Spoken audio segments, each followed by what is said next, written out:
జిల్లా కేంద్రంలోని కూరగాయల మార్కెట్లో గల శ్రీనివాస ఆంజనేయ భవానీ శంకర దేవాలయంలో ఆషాఢ మాసాన్ని పురస్కరించుకుని గురువారం 108 మంది మహిళలు గోరింటాకు వేడుకలు జరుపుకున్నారు. గోరింటాకు ఒకరికొకరు అలంకరించుకుని ఆటపాటలతో ఆనందిస్తూ సంబరాలు జరుపుకున్నారు. ఆలయ అర్చకులు శశి శర్మ ప్రత్యేక పూజలు జరిపారు. ఆలయ నిర్వాహకుల్లో ఒకరైన బాషెట్టి లవకుమార్ ఆధ్వర్యంలో ఈ గోరింటాకు వేడుకలు జరిగాయని నిర్వాహకులు తెలిపారు.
ఈరోజు శ్రీ శ్రీనివాస ఆంజనేయ భవానీ శంకర దేవాలయం నందు మనకు ఈ మనం కిట్టి గత 2 ట్రిప్పులు ఒకసారి అయిపోయింది. ఈ సంవత్సరము ఈ ఆషాఢ మాస సందర్భంగా గోరింటాకు సంబరాలు జరుపుకోవడం జరుగుతుంది.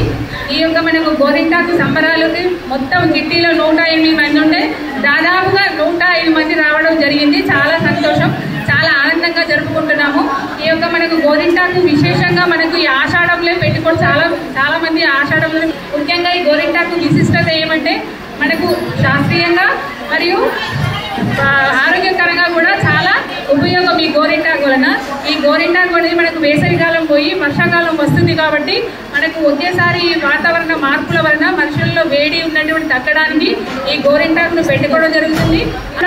ప్రతి ఒక్క మహిళలు పెట్టుకునే వారికి కొత్తగా పెళ్ళైన వారు కానీ ఎవరైనా చిన్నతనం నుంచి 9 నుంచి 90 ఏళ్ళ ఆడవాళ్ళకు కూడా మనకు వేరే గర్భసంచి ఉంటుంది కాబట్టి దాని యొక్క నాడులు ఈ మన అరచేతిలో ఉంటాయి.